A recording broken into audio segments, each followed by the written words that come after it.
Hari ini aku yang mau dibongkar. Astagfirullahaladzim sayang, dosa. Iya. Istighfar, sholat taubat. Adalah tentang overthinking. Mungkin emang ada solusinya, tapi kamu nggak butuh. Kamu tuh pengennya cuma nyerocos. Ya nggak Itulah sih? karena kamu tuh pakai akal. Udah capek, aku pengen nikah. Apa itu independent woman? Perempuan itu bukan matre, tapi kita realistis.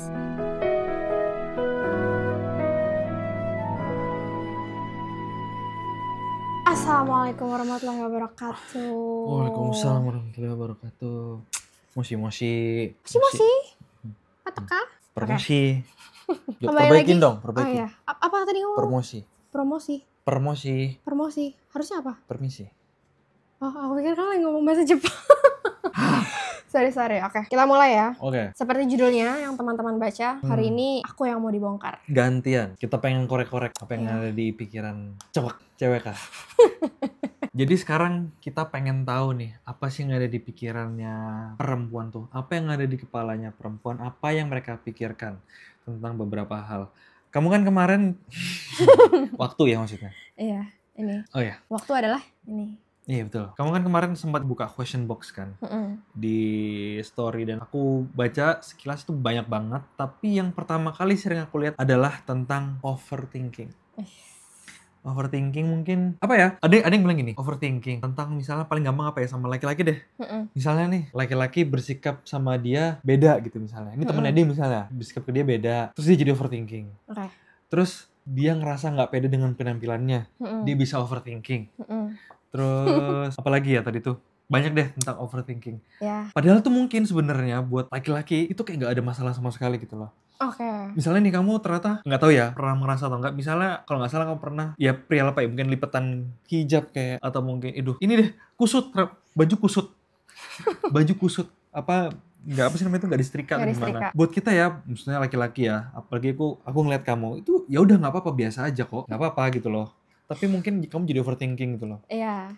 Kenapa tuh kayak gitu ya? Karena gini sebenarnya, kita ambil dulu ya kata overthinking itu ya. Overthinking itu kan artinya kapasitas pikiran yang melebihi. Jadi sebenarnya pada dasarnya kita kan memang harus thinking, Beb. Justru bahaya kalau kita nggak thinking kan? Iya benar maksudnya, tapi yang menjadi bahaya adalah kalau thinking kita tuh udah udah melebihi nih kapasitas kepala kita. Sekarang kalau misalnya aku tanya sama kamu, apakah kamu orang yang overthinking atau bukan? Enggak, aku slow aja. Apa yang menurut kamu tuh orangnya slow, nggak overthinking? Ya apa ya, ya karena hal-hal yang mungkin menurut aku sebagai laki-laki, hal yang mungkin sebenarnya itu nggak perlu dipikirkan apa ya, terlalu mungkin bahasanya pakai bahasa ribet kali ya, yang nggak perlu sampai segitunya gitu loh. Gitu sih menurut aku. Ya kayak tadi ya, misalnya bajunya lecak atau kerudungnya di sininya ada yang kena ketekuk gitu, kelipet. Ya gitulah. Jadi kayak ya sudah.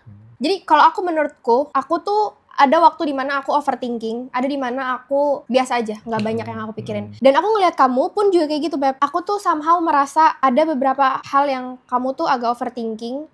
Ada juga hal-hal yang kamu tuh nggak overthinking. Beda ini aja ya. Yang dipikirin beda aja gitu ya. Tergantung kondisinya apa. Gitu. Misalnya hal-hal yang kayak tadi tuh baju, penampilan, itu kan penampilan ya sebenarnya. Itu aku overthinking. Sebenarnya bukan overthinking, tapi lebih ke aku tuh pengen tampil rapih. That's it. Okay. Jadi tuh kayak misalnya soal penampilan, kayak make up, baju yang pokoknya yang berhubungan dengan penampilan tuh aku hanya sebatas aku tuh pengen rapih aja gitu. Jadi bukan lagi overthinking kayak aduh lecek banget lagi. Aku sih nggak sampai yang ke situ. Ada juga hal-hal yang aku nggak overthinking kayak misalnya apa? Kita kan sekarang lagi belajar bikin konten kan. Ada waktu dimana aku merasa aku sangat perfeksionis. Tapi ada waktu dimana kayak udah deh biarin aja, upload aja, post aja. Karena perfeksionis itu kan sebenarnya cuma kita yang tahu. Jadi tuh kayak ya udah itu nggak aku pikirin panjang. Tapi kalau aku ngelihat yang kayak teman-teman ngisi question box itu yang overthinking itu kayak misalnya dia merasa cowok yang dia suka tahu nggak ya kalau sebenarnya gue suka sama dia. Nah ya sekarang coba kita bahas misalnya tentang sama cowok gitu ya. Kita suka sama cowok kan. Ya misalnya maksudnya perempuan gitu ya. Maksudnya perempuan. Misalnya cewek suka sama cowok. Terus misalnya apa ya, cewek mungkin melakukan sesuatu atau gimana, mungkin yang memalukan atau mungkin apa ya, menarik perhatian dan segala macam, tapi mungkin cowoknya dia nggak tahu cowok tuh sebenarnya lihat nggak ya, atau dia tuh sebenarnya tahu atau gimana, jadinya overthinking, tadi dia ngeliat nggak ya? Iya. Ya kalau aku memposisikan pada saat dulu ya, sebelum nikah, kalau misalnya aku suka sama orang dan aku bertingkah aneh, kenapa aku overthinking? Karena aku takut dinilai jelek sama dia. Make sense. Walaupun aku nggak tahu apa yang ada di pikirannya dia, apakah dia sebenarnya ya bodo amat, lo mau ngapain Kat, serah lo misalnya gitu. Atau misalnya dia cuman sebatas ngapain sih tuh orang kayak gitu, misalnya gitu. Atau misalnya dia malah jadi lucu banget sih sampai kayak gitu tingkahnya, misalnya kayak gitu. Tapi itu hal yang membuat aku overthinking karena aku merasa aku takut dia menjadi ilfeel sama aku. Padahal batasannya tuh aku cuma suka doang sama dia. Cuman aku takut, gue takut deh dia tuh ilfeel sama gue kalau gue bertingkah yang aneh-aneh gitu. Berarti itu sebenarnya mungkin ya kalau kita nge-relate dari video-video sebelumnya tuh mungkin karena faktor dominannya perasaan. Itu kan kita jadi begitu kan, kita berpikir karena dari perasaan kita datangnya. Benar. Itu karena perasaan kita kan. Kita merasa kita merasa dia seperti itu deh. Mungkin karena itu ya. Karena overthinking. Sumbernya dari situ ya. Karena dominannya perasaan sehingga pikiran kita jadi terpengaruh perasaan kita. Iya, karena ya itu tadi aku merasa kan dari tadi juga yang aku sebut, aku tuh merasa aku takut dia ilfeel misalnya gitu, atau dilihatnya tuh jadi jelek atau gimana yang mencoreng muka baikku ini di depan dia. Jadi banyak asumsi-asumsi ya. Iya, kayak gitu sih sebenarnya. Jadi itu sih sebenarnya hal-hal yang bikin aku overthinking juga kayak gitu, tapi banyak juga hal-hal yang aku nggak segitu overthinkingnya. Iya, menarik. Terus juga ada nih, banyak yang bilang, cewek tuh kan suka ngomong ya? Ngomong, salah satunya curhat ke pasangan deh gitu kan. Tapi teman-teman, semoga teman-teman gak salah paham, setiap kali kita ngomong pasangan di sini tuh pasangan halal ya teman-teman. Kita berdua tidak sedang membahas orang yang lagi pacaran. Karena ya itu nggak ke situ kita. Karena memang kita tidak melakukan itu. Jadi yang kita bahas kalau pasangan itu adalah pasangan halal, bukan pacarnya. Jadi kalau teman-teman yang pacaran sekarang mungkin sebaiknya dihalalkan dulu baru bisa relate. Iya, jadi gini, yang aku juga sering lihat ya, yang mungkin aku masih ngalamin. Cewek itu, istri itu ya, kan kadang karena pengennya tuh curhat, pengennya tuh keluar doang kata-katanya. Gitu kan, pengen nyerocos aja bahasanya. Dia ngerasa dia punya masalah ini, itu, A, B, C, D, E, F, G. Yang dia pengenin tuh cerita doang. Yang pengenin tuh dimengerti, dikasih empati, ya gitu loh. Tapi kadang salah dimengerti, jadinya dikasih solusi. Padahal kamu nggak minta, padahal kamu nggak butuh solusi. Mungkin emang ada solusinya, tapi kamu nggak butuh. Kamu tuh pengennya cuma nyerocos, pengennya cuma cerita, pengennya didengerin, pengennya dimengerti. Emang begitu. Karena kita tuh kalau misalnya ngerasa ada masalah, ya udah solusi gitu loh. Mau siapapun yang ngomong, pasti yang dipikirin kita solusinya apa? Ini solusinya. Jadi kayak pede banget kita tuh, aku tahu solusinya, aku kasih tahu solusinya. Ya nggak sih? Karena kamu tuh pakai akal. Karena kayak perasaan, ya kan? Jadi pada saat kamu bertemu dengan masalah-masalah kayak gitu, kamu akan logical thinking ya? Thinking logical. Logically think logical. Itulah maksudnya pakai logika. Pokoknya langsung pakai logika. Sehingga yang ada di logika kamu adalah dengan masalah A solusinya juga A1 misalnya. Udah selesai gitu. Udah selesai. Kalau kita, apa yang pernah kamu lihat dari aku misalnya, aku mendapati suatu masalah, terus aku cuma mau ngomong tanpa solusinya. Kayak kemarin ya, waktu kita camper van, kita dikasih cleaning tools, ya. Dikasih cleaning tools tuh ada sabun cuci piring, ada sapu, ada lap-lap, ya kan. Terus pas aku mau nyuci piring, lah kok nggak ada sponsnya? Nyerocos tuh aku. Gimana sih nih nyiapin cleaning tools kagak ada sponsnya? Harusnya ada sponsnya dong. Itu kan udah bagian dari si sponge itu. Kamu apa ngomongnya? Udah, nggak apa-apa. Kan kita bisa beli. Iya, kita bisa beli, bener. Tapi itu adalah bagian dari cleaning tools yang dia harus siapin ke kita. Dia harus provide ke kita. Jadi, kalau misalnya itu nggak ada, ya gimana? Cleaning toolsnya nggak lengkap dong. Yang kita dapat dari mereka itu apa ya? Nggak maksimal gitu loh. Kamu tahu itu solusinya, tahu gitu kan? Aku tahu solusinya adalah beli. Kita bisa beli. Kalau beli semua bisa gitu loh. Kita bisa beli apa-apa bisa.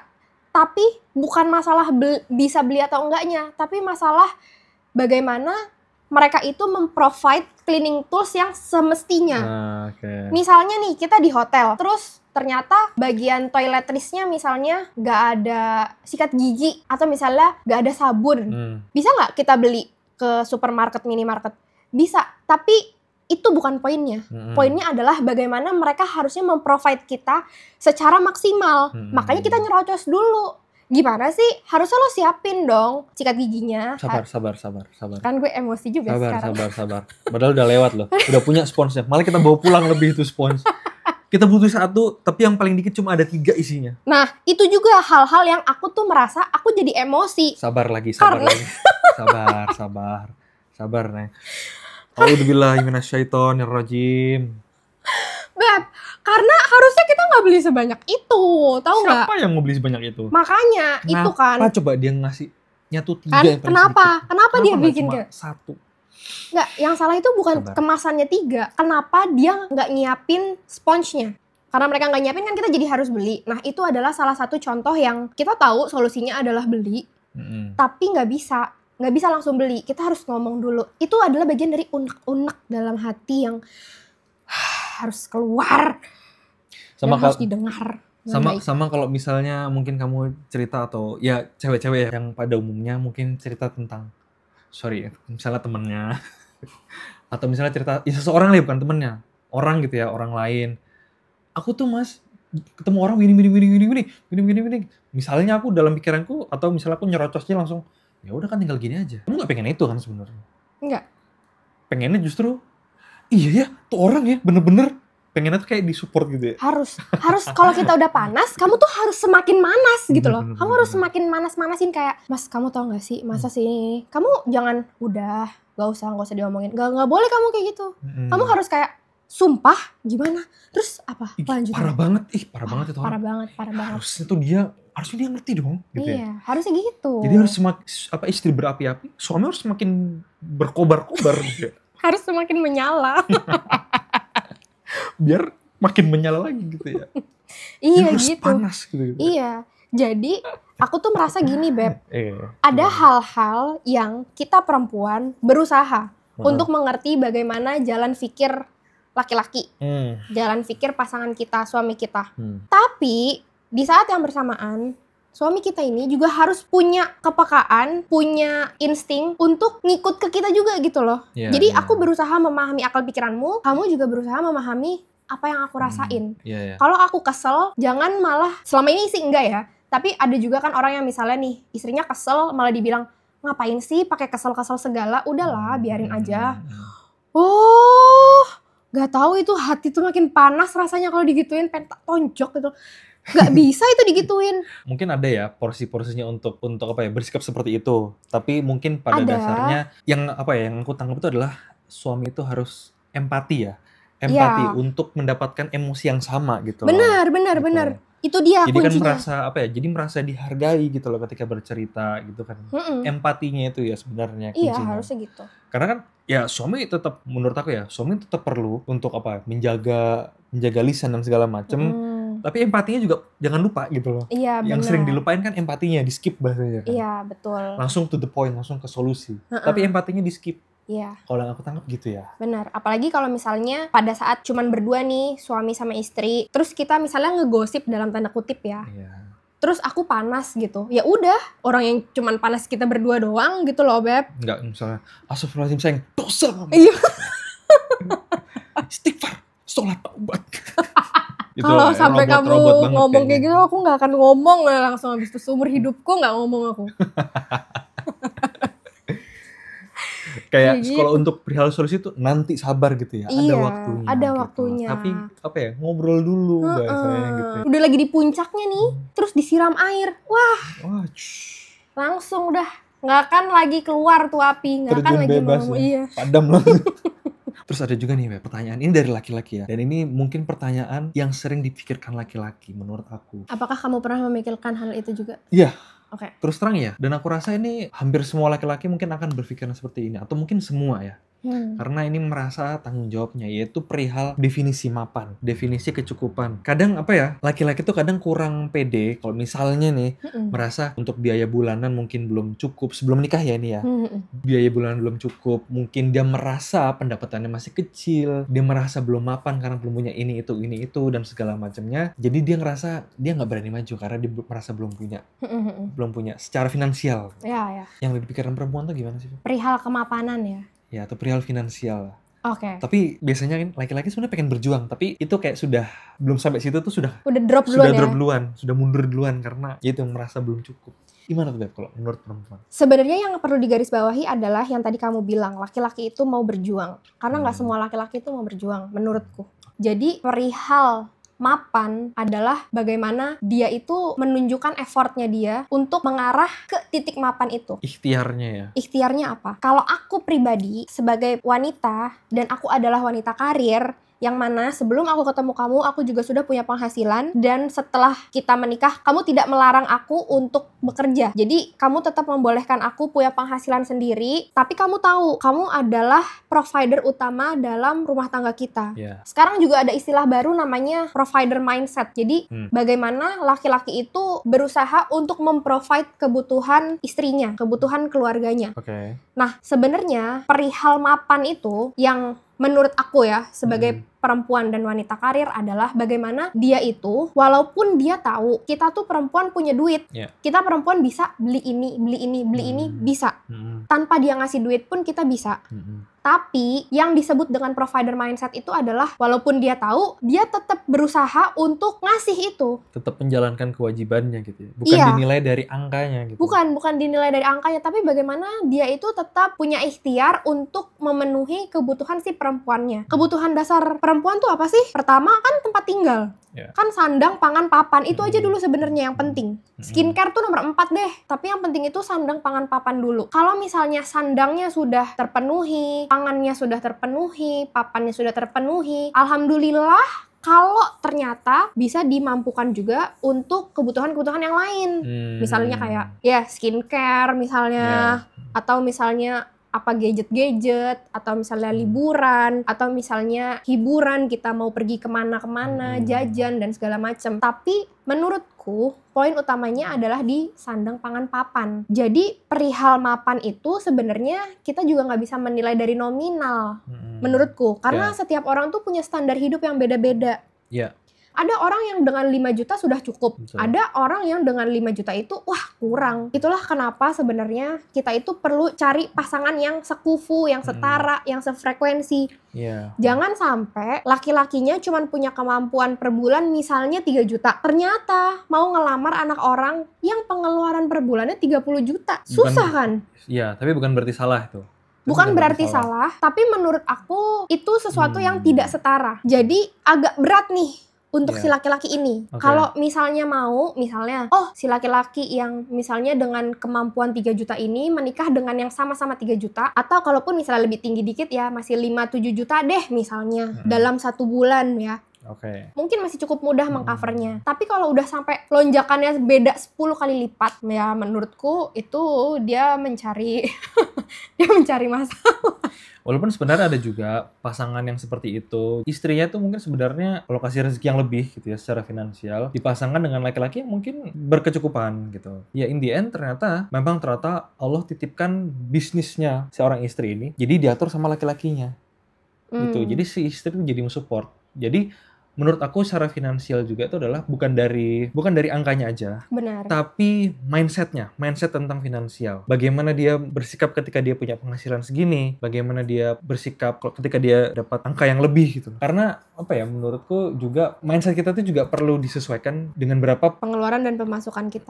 Mindset kita harus menyesuaikan gitu. Ada orang yang nggak siap, dia awalnya mungkin dapatnya misalnya 5 gitu. Tiba-tiba dia per bulan dapat misalnya tiba-tiba 100 gitu. Menurut aku itu juga perlu mindset gitu loh. Bukan mindset ya, mental ya. Mental.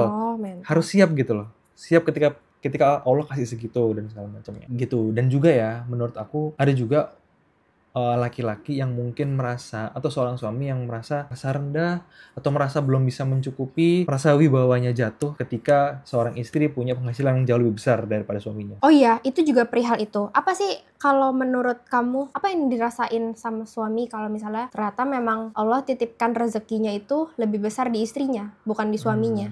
Sementara suami adalah orang yang berperan sebagai provider gitu. Ya, sebenarnya sih yang kita bahas tadi ya, kalau buat aku mungkin memang ada timbul di pikiranku bahwa aduh ya nih misalnya ya penghasilan istriku lebih besar, aduh aku apaan nih, cuma segini doang misalnya. Tapi aku ngerasa kalau kita itu paham sama konsep rezeki dari Allah, ya selama kita ikhtiar, selama kita berjuang, selama cara kita halal, selama cara kita baik, berapapun yang Allah kasih, ya udah that's it, cukup gitu loh. Sama yang kamu bilang tadi, yang penting ikhtiarnya. Karena kan setelah kita menikah, ya udah rezeki dua insan kan bahasanya digabung gitu. Iya, rezeki setelah menikah itu satu kakak, bukan satu nama. Terlepas pendapatan istri adalah miliknya dia sendiri, ya sudah itu rezekinya gitu loh. Kalau misalnya itu rezekinya istri, ya kenapa kita harus overthinking misalnya sebagai suami? Karena bener katamu, overthinkingnya laki-laki bisa jadi beda tempat. Kadang di finansial, bukan di baju memang, tapi di finansial, terus mungkin di anak, di keluarga. Tapi gitu. perihal finansial itu kita sebagai perempuan juga ada loh overthinkingnya. Karena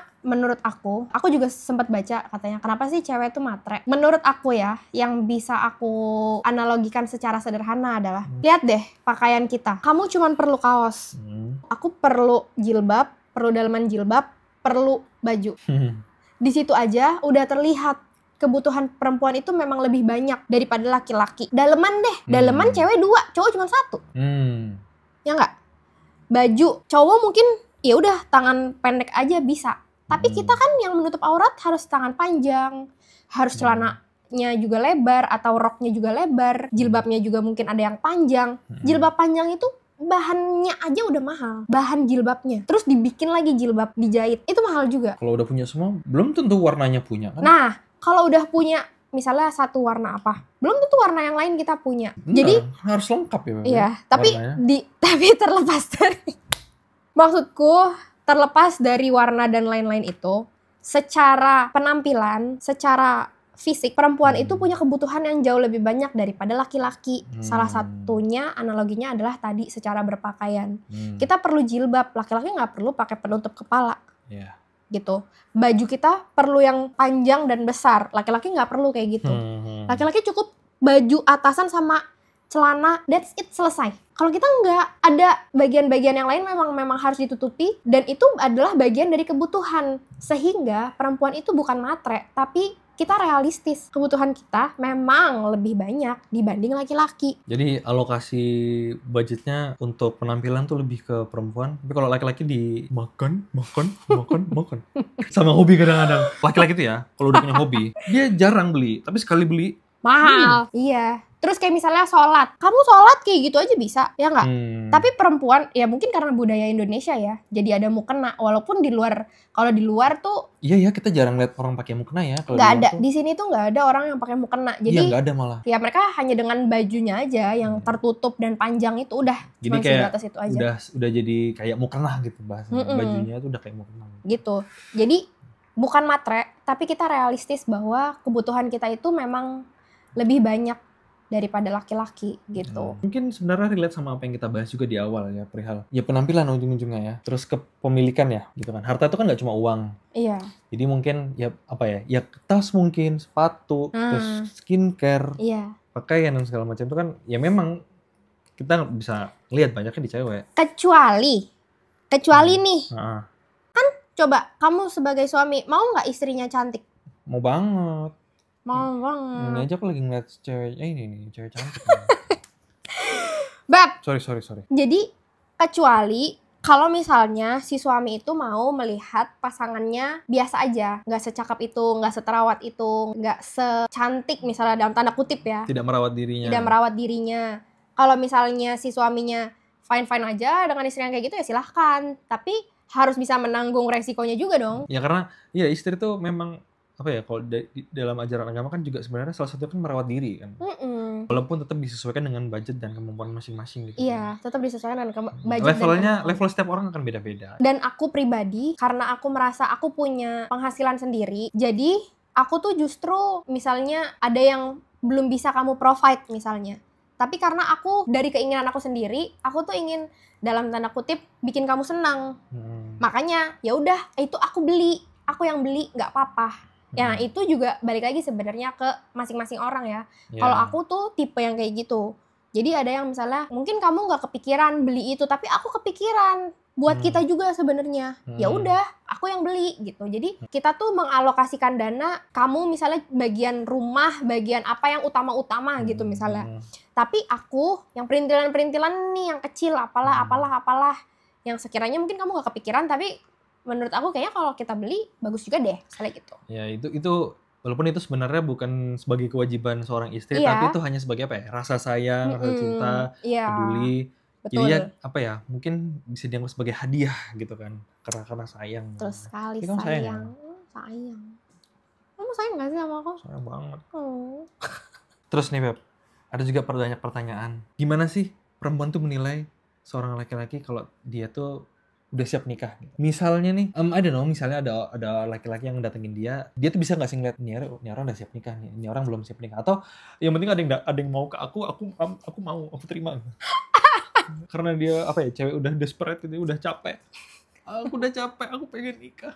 Apa itu independent woman? Apa Gimana ya kalau sebagai seorang perempuan melihat laki-laki tuh dia tuh siap menikah? Gini sebenarnya, kita itu nggak akan pernah siap kalau kita nggak mempersiapkan. Pertama. Kedua, kita nggak pernah punya barometer atas kesiapan nikah kita. Jadi kita hanya akan tahu bahwa kita tuh siap menikah setelah kita melakukan persiapan itu. Apa sih persiapannya? Misalnya kita ikut kelas pranikah, kita belajar ilmu tentang rumah tangga, belajar ilmu tentang meregulasi emosi, belajar tentang hak dan kewajiban suami, belajar tentang konflik dalam rumah tangga, bagaimana menyelesaikannya, dan segala macem. Itu kan teori Beb sebenarnya. Iya, belum tentu bisa kita praktekin juga sebelum kita nyoba gitu. Tapi menurutku setidaknya kita tuh sudah tahu teorinya tuh seperti ini. Sehingga setelah kita mempelajari itu semua, kita akan gini, ternyata tuh gini ya, ternyata tuh gini ya. Dan kita juga bisa ngambil studi kasus dari orang-orang terdekat kita. Misalnya keluarga, kita ngelihat keluarga siapa yang kok dia kayak gitu ya sama istrinya, kok dia kayak gitu ya sama suaminya, kok hubungan dia kayak gitu ya sama anaknya kenapa ya kayak gini. Buat dianalisis, jadi kita apa ya sehingga kita tidak seperti itu gitu. Benar. Buat dianalisis, bukan buat diomongin aja gitu. Jadi kita tuh tahu rumah tangga seperti apa sih yang ingin kita bangun bersama pasangan kita. Pada saat kita sendiri, kan kita belum tahu nih bagaimana sosok pasangan kita. Kita juga belum tahu rumah tangga seperti apa yang akan kita bangun. Tapi dari case-case tersebut, dari teori-teori yang sudah kita pelajari, kita bisa punya bayangan, ternyata buat kita rumah tangga yang ideal itu yang seperti ini, misalnya gitu. Ada orang yang merasa berantem itu wajar, berantem setiap hari, berantem apa. Ada orang yang menganggap itu wajar. Kalau aku justru nggak mau. Aku justru nggak mau kita berantem setiap hari. Aku nggak mau. Karena Rasulullah tuh juga nggak berantem setiap hari kan. Nggak berantem setiap hari, justru apa ya? Konflik mungkin ada, sesekali. Ujian it's okay. Tapi bukan lagi kita terus cekcok setiap hari, ribut setiap hari. Kalau misalnya jauh, kangen, pas ketemu ribut, lah ngapain ketemu, mending jauh aja kangen-kangenan. Jadi jauh akur, deket ketemu ribut. Mungkin balik lagi ya, sebenarnya yang pasti ada itu adalah ujian, bukan berantem. Iya, jadi kan setiap ujian nggak selalu berantem gitu.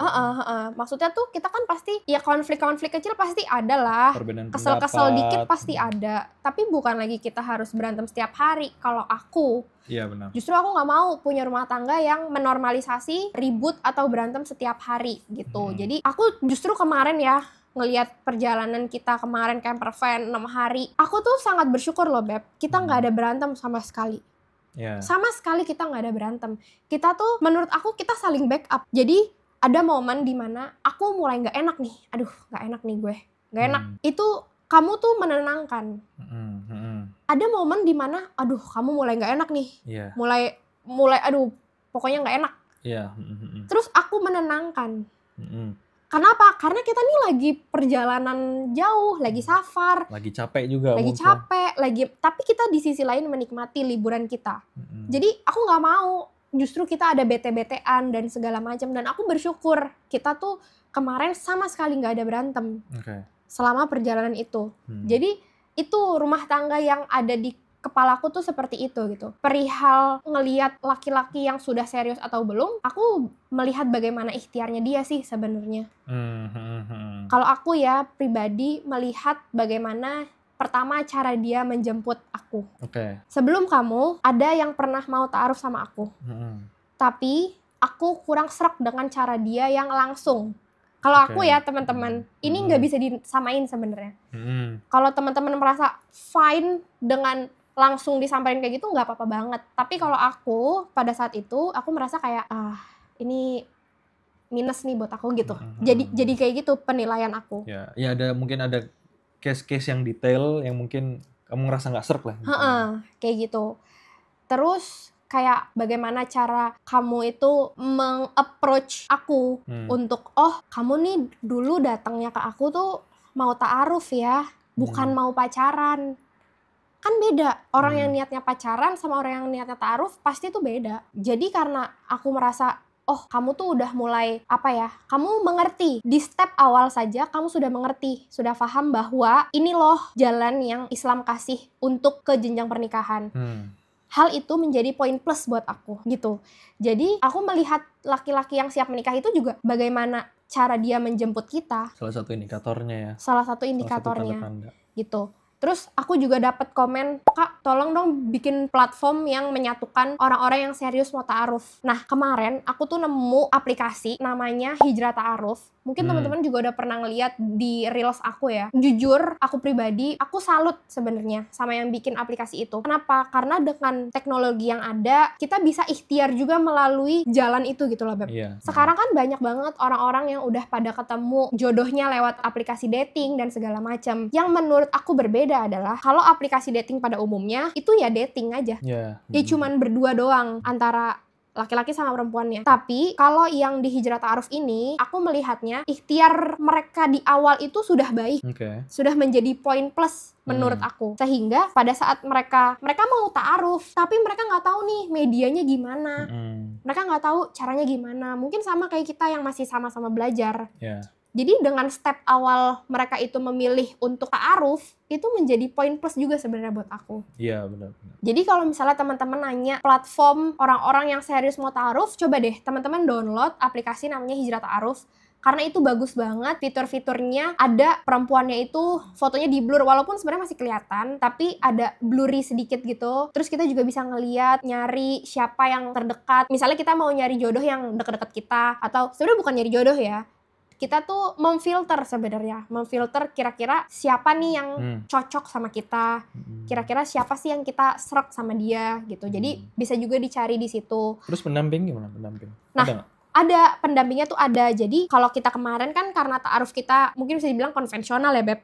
Jadi pendampingnya kan hadir nih di samping kiri kanan kita. Tapi karena ini aplikasi, jadi pendampingnya itu kayak diundang sama si pihak perempuan. Pihak perempuan mengundang pendampingnya. Banyak juga teman-teman yang nanya, siapa sih yang bisa jadi pendamping ta'aruf kita? Semuanya bisa. Sebenarnya balik lagi ke bagaimana tingkat kepercayaan teman-teman sama pendamping itu. Karena pendamping itu adalah orang yang bisa kita jaga omongannya. Yang mengenal kita juga ya. Yang mengenal kita, yang bisa menjaga amanah, yang tidak melebih-lebihkan informasi dan tidak mengurang-urangi informasi. Bisa jadi yang mengenal kita keluarga, atau malah bisa jadi teman dekat kita yang lebih mengenal kita gitu ya. Jadi pendamping itu bisa siapa aja, dan kita bisa mengundang pendamping itu supaya pada saat kita komunikasi antara ikhwan dan akhwatnya itu nggak hanya berdua, tapi ada pendampingnya juga. Berarti sebenarnya bisa menganalogikan fasilitas itu sudah disediakan. Betul. Tinggal gimana kitanya aja sebenarnya.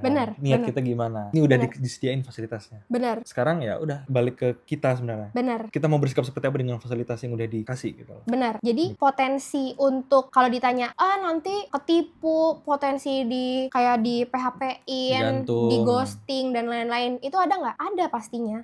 Tapi balik lagi, itu semua tuh tergantung gimana niat kita. Pada saat kita memulai untuk ngedownload aplikasi itu dan memulai untuk menjalankan ta'aruf itu sendiri gitu. Dan di situ juga ada pilihan kayak ini tuh udah siap menikah, ini tuh belum siap menikah. Kita juga bisa kasih tahu interesting kita di mana, hobi kita apa, terus calon seperti apa sih yang kita cari, rentang usia berapa nih yang kita cari. Itu juga ada semuanya di situ. Kemarin aku udah download dan ternyata cukup banyak yang ada di situ. Dari handphoneku dan dari handphone kamu, kita sama-sama lihat dua-duanya, baik yang laki-laki dan perempuan, itu cukup banyak yang mendownload aplikasi itu. Dan aku rasa itu menjadi dari awal yang bagus sebenarnya untuk seseorang mulai ta'aruf itu sendiri. Kalau buat aku ya, kalau misal aku mau ngebandingin sama ta'aruf konvensional juga, karena kita juga perlu pahami kan teman-teman, kita semua kondisinya pasti beda-beda. Ada yang mungkin idealnya melakukan ta'aruf yang secara langsung, ada yang mungkin memang benar-benar nggak bisa kondisi itu, jadi sehingga mungkin butuh fasilitas yang lain seperti yang online ini. Kita nggak tahu mana yang bisa pun ya. Kalau misalnya kita bandingin pacaran, ta'aruf, yang langsung sama mungkin ta'aruf lewat hijrah ta'aruf, kita nggak ada yang tahu jalannya. Tapi yang Allah nilai itu kan caranya kita. Betul. Caranya kita, jalannya kita, ikhtiarnya kita. Hasilnya gimana itu kan nanti tetap Allah yang nentuin. Jadi sama kalau kayak ta'aruf yang secara tatap muka, ini fasilitas dan cara yang sudah Allah kasih juga sebenarnya. Betul. Tergantung bagaimana kita menjalankannya juga sebenarnya kan. Benar. Ada mungkin bahasanya ta'aruf, tapi ternyata mungkin niatnya modus, niatnya mungkin ada yang mungkin benar, ada yang mungkin sebaliknya gitu kan. Jadi sekarang sudah disediakan fasilitas sampai menggunakan teknologi bahasanya ya. Ya udah, Indian balik ke kita, niatnya kita gimana, ikhtiar kita gimana. Ada juga yang DM aku, Kak, aku tuh udah usia 29 tahun tahun ini, dan dia tuh merasa hopeless, dia merasa dia nggak enak sama orang tuanya karena sampai detik ini tuh dia belum menikah. Jadi kayak dalam tanda kutip dia merasa dia masih menjadi beban gitu loh untuk orang tuanya. Sementara dia tuh udah belajar semua ilmu pranikah, udah ikut kelas-kelas pranikah, udah mempersiapkan diri secara ilmu teori tuh udah semuanya dilakukan sama dia. Nah mungkin hal-hal yang kayak gitu bisa jadi jalannya tuh melalui aplikasi kayak gini, melalui online kayak gini gitu. Karena balik lagi ya teman-teman, jodoh itu kita bener-bener gak ada yang tahu jodoh kita tuh siapa. Pas aku ta'aruf sama kamu, aku tuh sampai mikir gini, kan kita bertanya-tanya nih, bener gak ya dia jodoh gue, bener gak ya gitu. Aku tuh sampai mikir gini, andai ya jodoh itu dia punya name tag nih di sini, nih jodohnya Hira atau nih jodohnya Lutfi, enak banget kali hidup kita. Kayak ini lagunya ini Maudy Ayunda, ada radarnya. Oh iya benar, ada radarnya. Dengan radarku menemukan. Emang gak ada radarnya. Cuman kan gak ada, yang kayak gitu tuh gak ada. Kita hanya bisa melihat tanda-tanda atau bagaimana Allah tuh ngasih petunjuk sama kita. We never know, mungkin dengan teman-teman nonton video ini, itu bisa jadi salah satu petunjuk juga yang bisa teman-teman ikhtiarkan. Balik lagi ya, semuanya itu kita ikhtiarkan pokoknya. Bagian dari ikhtiar yang kita bisa jalankan juga ya salah satunya dengan aplikasi itu menurut aku. Kalau tadi ya kamu ngebahas tadi ada orang yang benar-benar sudah coba belajar, kita nggak tahu loh guys, bisa jadi pahalanya dia lebih besar daripada mungkin kita yang mungkin belajarnya mungkin sekedarnya. Iya, benar. Jadi apa ya, Allah tuh pasti selalu ngasih kesempatan kok untuk bisa jadi spesial gitu loh di mata Allah. Betul. Mungkin salah satunya tadi kalau case yang tadi cewek yang udah belajar mungkin pahalanya di situ. Benar, dan mungkin juga dia sedang disiapkan pasangan yang spesial juga ya, karena kan dia juga membangun dirinya menjadi sesiap itu. Jadi barometer laki-laki siap menikah itu ngelihat juga bagaimana effort dia menjemput pasangannya. Gitu. Ya, terus ada juga yang nanya, aku juga sempat ngelihat Beb, kita tuh pokoknya kayak pengen diperjuangin gitu ya. Oh gitu ya. Kamu baca nggak sih? Maksudnya cewek? Iya cewek. Oh kayaknya aku baca kayaknya ya. Lupa lagi dia aku. Gimana tuh? Gimana? Cewek itu pengen diperjuangin, Mas. Kenapa? Menurut aku ya, baik lagi nih. Karena mungkin perempuan-perempuan yang merasa dia tuh pengen diperjuangkan adalah yang dulunya itu dia pernah berjuang namun disia-siakan. Azek. Ya, makanya dia trauma dengan hal itu. Sehingga pada saat dia mau mencari pasangan atau mau punya pasangan yang baru, dia maunya dia diperjuangin, dia nggak mau berjuang lagi. Dia ini ya, kayak masih kebekas gitu ya? Iya. Masih takut ya? Benar, karena itu pun terjadi di aku. Aku tuh waktu itu sudah di titik kayak, ya Allah, aku nggak mau deh suka sama orang duluan. Aku capek ya. Aku duluan yang suka, terus ternyata si orang itu nggak suka, terus udah deh nggak mau. Ya Allah tolong kasih aku orang yang suka duluan sama aku, yang mau memperjuangkan aku sampai halal. Aku minta juga kayak gitu Beb. Balik lagi sebenarnya ke perasaan ya. Berat di perasaan sebenarnya. Berat di perasaan, karena kita kalau udah suka sama orang kan gimana sih, apalagi perempuan kan dominannya perasaan. Susah kalau udah suka di orang yang nggak tepat gitu ya. Jadi kayak aku udah sampai di titik itu. Nah pada saat kamu ngajuin ta'aruf, aku tuh kasih sedikit bumbu-bumbu juga nih gitu. Bumbu-bumbu gengsi dikit gitu ya. Bumbu-bumbu gengsi, bumbu-bumbu agak sedikit ditarik ulur. Dia masih beneran memperjuangkan gue apa enggak ya gitu. Karena itu untuk membuktikan dong bahwa bener gak nih, ini orang bener serius gak sama gue. Kalau misalnya dia beneran serius sama gue, dia pasti akan beneran memperjuangkan gue gitu. Gitu ternyata rahasianya. Jadi buat teman-teman laki-laki, aku cuma mau bilang kalau memang teman-teman tuh serius sama satu perempuan itu, mau dia agak sedikit tarik ulur atau apa, coba deh diterusin aja. Diterusin, diperjuangin. Di saat yang bersamaan, yang perempuan juga jangan jadi merasa tinggi dalam tanda kutip. Oh, dia tuh lagi memperjuangkan gue kok, udah deh biarin gue gini-gini. Gak bisa juga kayak gitu. Kita juga harus menghargai usaha dia, menghargai keberanian dia untuk memperjuangkan kita. Jadi intinya antara laki-laki dan perempuan itu sama-sama saling sebenarnya. Betul. Mungkin ada ya perasaan tadi tuh ya, mungkin agak sedikit gengsi, tapi ya benar, bukan berarti kita menyepelekan gitu loh, merendahkan gitu. Kan lagi sama-sama ikhtiar mencari gitu. Benar gitu. Bukan cuma cowoknya doang, ceweknya juga gitu. Jadi menurutku yang perempuan tuh kita boleh jual mahal, tapi kita juga perlu ngasih kesempatan untuk orang yang sedang berusaha memperjuangkan kita. Dan gitu diri sih. sendiri juga. Dan diri Diri sendiri. Iya, karena nggak semua cewek didatengin sama laki-laki gitu loh. Bener. Itu perlu disyukuri loh. Iya bener loh, aku setuju banget itu. Makanya ya, aku tuh merasa, aku tuh bersyukur. Karena memang faktanya nggak semua perempuan itu bisa dengan mudah didatengin sama laki-laki. Jadi pada saat ada laki-laki yang datang ke kita, mau kenalan, mau ta'aruf, yang tujuannya untuk menikah, aku pertama lakukan adalah istikharah dulu. Setelah itu dapat jawabannya dari Allah, kayak hatiku yakin untuk nerima, ya sudah baru aku terima gitu. Dari awal tuh nggak main-main jadinya. Ya, jadi kalau untuk mungkin aku pernah juga dikasih tahu sama dosenku dulu, perihal apa ya, kalau perempuan tuh ya, kalau misalnya didatengin laki-laki, mungkin kita akan punya pikiran kalau misalnya dibahasakan dengan kalimat pendek itu, siapa dia? Siapa dia? Kalau misalnya mungkin kita kebiasaan nolak, jangan sampai kita ada di posisi siapa aja. Ah iya betul, that's right baby. Jangan-jangan kalau kita ngebahas kayu bakar ya yang di video Ustadz Felix, ternyata jangan-jangan kayu bakar yang terbaik yang pertama yang datang. Benar. Ada juga pertanyaan, tapi aku sebenarnya nggak terlalu relate ya sama kamu, tapi mungkin ini sering kita lihat di luar sana ya, dengan kata pamungkas terserah. Aku yang lupa atau memang kamu sebenarnya jarang ngomong terserah sebenarnya? Tapi apa yang kamu pahami Beb tentang apa yang kamu rasain dengan kata-kata terserah? Kalau misalnya kita sering lihat kan, kita ngajak istri misalnya makan apa terserah, kita mau kemana terserah, mau pilih yang mana terserah, tapi ketika kita nawarin nggak mau. Walaupun sebenarnya aku kurang melihat itu di Hira sebenarnya. Iya, tapi itu nggak terjadi di aku sih sebenarnya. Tapi banyak ya yang di luar begitu. Aku jarang ngomong terserah, karena aku tipe orang yang aku tahu aku maunya apa. Misalnya nih, kamu ngajak aku makan di mana ya, gitu. Aku nggak ngomong terserah kan, Beb. Nggak pernah aku ngomong terserah. Hampir nggak pernah. Karena aku tahu misalnya, aku lagi pengen sushi deh, dia makan sushi, misalnya gitu. Iya. Aku cuma mikir gini, aku tuh tahu kamu tuh manusia, you are not dukun. Oh, kamu tahu aku manusia. Alhamdulillah. Terus Manusia biasa yang juga nggak bisa tahu isi kepalaku tuh apa kalau aku nggak ngomong. Makanya aku nggak pernah jawab terserah. Mungkin aku bisa ngasih pilihan, misalnya kita mending makan sushi apa ramen ya, misalnya gitu. Itu better loh, 2 pilihan. Mending kayak gitu. Aku nggak pernah mau jawab terserah karena aku kesel kalau kamu jawab terserah, Beb. Makanya kamu nggak mau. Makanya aku nggak mau kayak gitu. Sama Sama apa lah. yang ngerasain gitu loh, itu nggak enak. Jadi kamu nggak mau melakukan itu. Ya. Tapi kalau kamu lihat teman-temanmu, ada nggak kayak gitu? Ada sih sebenarnya beberapa orang yang terserah.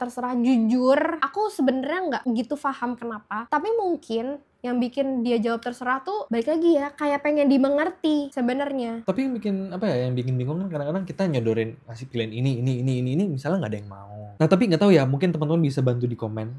Kayak gimana sih apa yang teman-teman rasain gitu loh, terutama perempuan. Apakah itu memang hanya sekedar candaan aja, walaupun sebenarnya ternyata enggak kok, cewek itu nggak gitu loh. Bisa jadi juga kenapa mereka jawab terserah, mereka gengsi. Aku pernah juga tahu, misalnya nih kita mau ditawarin, kita diajak jalan, diajak makan ya, ke mana misalnya gitu sama suaminya. Ada orang yang menjawab terserah karena dia nggak enak kalau misalnya ternyata pilihan makanannya dia itu terlalu mahal untuk suaminya. Takut memberatkan. Takutnya memberatkan. Makanya dia jawab terserah, maksudnya adalah untuk menyesuaikan nih, si suaminya nih bisa ngasih yang mana ya kira-kira dari semua pilihan yang disebutin sama suaminya. Jadi menurut aku, kalau misalnya teman-teman punya istri yang sering jawab terserah, mendingan dibikin kayak kuis ceritanya.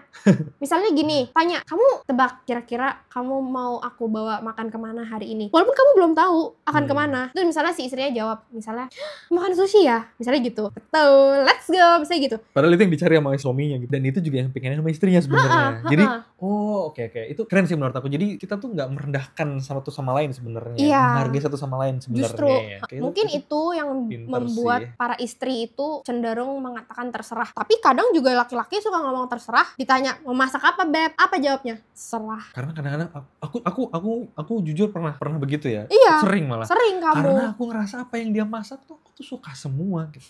Yang dia masak tuh enak semua. Jadi kamu mau masak telur dadar, mau masak telur rebus tuh enak semua.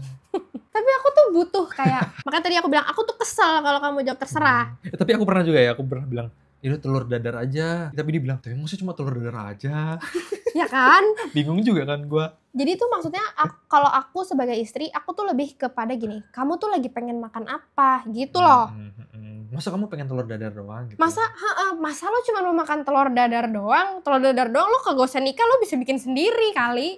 Lah lo kan ada gue, nih lo mau makan apa gitu maksudnya. Gitu ya. Udah mau sejam nih Beb, kita buat part 2 aja lah ya. Gimana?